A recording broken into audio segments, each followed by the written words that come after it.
Hey Flower Tribe, it's Kelly Lehman from Cranberry Fields Flower Farm, and I want to show you today how I would pick out my Valentine's Day roses if I were shopping for them in a store.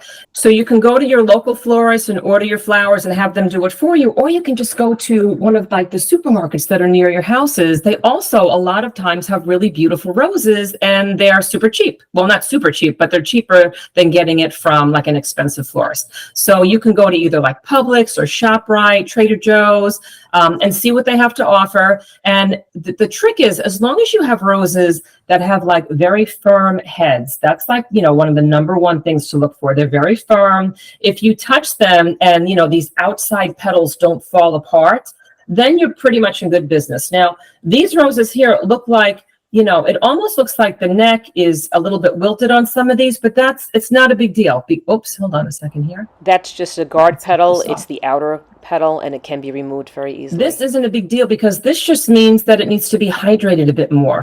So sometimes supermarkets get batches and batches and batches of these roses this time of year, and they need time to hydrate. So sometimes not all the roses are as hydrated as the others when you first buy them. So as long as the petals, the outside petals aren't looking super wilty, they're not super beat up, this is okay. This is going to wind up straightening up once it has some water in it. But if the entire head is totally flopped and these petals look like they've had it, they look like they're worn out, they're kind of, wiry, they're very loose, chances are that's not a good rose. Okay, so I took a trip over to Publix, and these are some of the things that I saw. Hey Flower Tribe, it's Kelly Lehman coming to you from Publix, and I'm going to show you some tips on how to pick out roses for Valentine's Day. And these are some things that I look for. So I'm looking for roses that are nice and firm to the touch. They don't fall apart easily, but I'm also looking around and I'm seeing this one's already dropping some petals. And when I look in here further,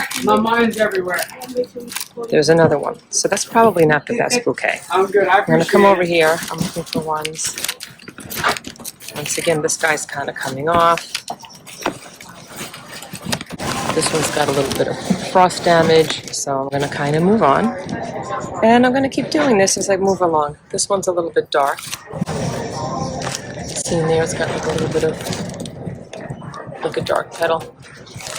But listen, guys, if you find a batch of roses that for the most part look good,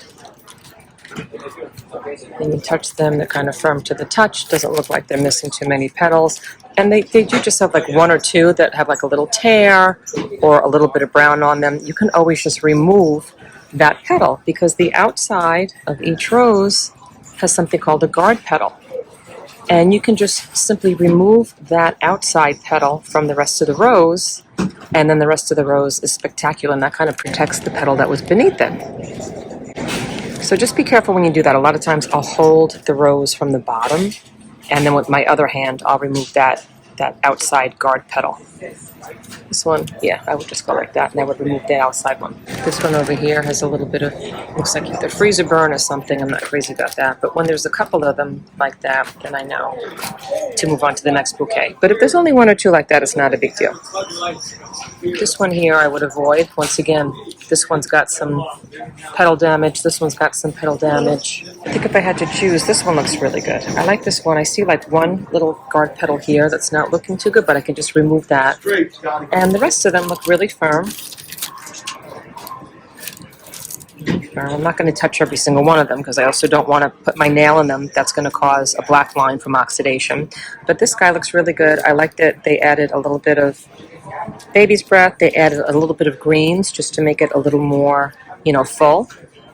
And so I love that.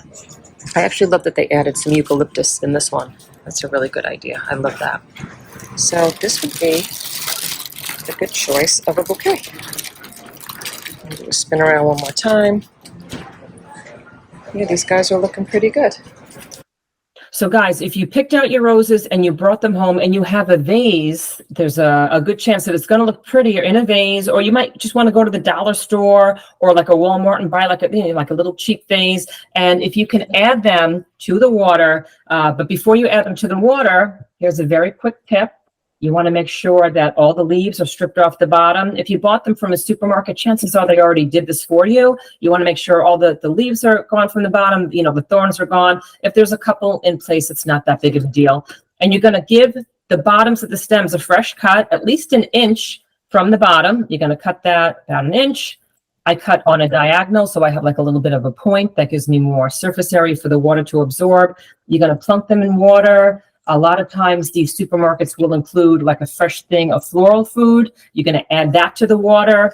And then you're just going to let them hydrate. And sometimes it takes like, like a couple hours for them to start filling out. Sometimes it might take a day. And that's okay. Listen, most girls are so happy just to be receiving them and knowing that they're going to like open up after a few days, and just keep them in a cool place. And if you can, sometimes people like to add a little bit of baby's breath. If you can find some baby's breath that's for sale next to the roses at the supermarket, that would be great. And sometimes people like to add just some greens, like maybe a little bit of eucalyptus or, like any kind of greens that are there. But to be honest with you, like just getting, a batch of gorgeous roses on itself, sometimes that's just like the romantic classic statement, just the roses themselves. So I hope you guys enjoyed this video, and I will see you in the next video. Thank you so much for joining us in this video, and please say hi to us over on my Cranberry Fields Instagram page. You can also find us on TikTok, and I made a whole bunch of podcasts for you. You can find those wherever you listen to your podcast. I will put all of those in descriptions below, and please also let me know where you're viewing this from in this great, big, beautiful world. I love to see how our flower tribe is growing around the globe each week. Also check out our Kelly Lehman's Flower Tribe Facebook group, because there's thousands of gardeners from all over the world, and they're asking and answering loads of garden questions over there. And know that YouTube has allowed me to have a super thanks button attached to this channel. And if you'd like to buy us a cup of coffee or let us know if you appreciate these videos, that would be terrific. Or you could just give us a like or a comment below. I would appreciate that. And I will see you guys in the next video.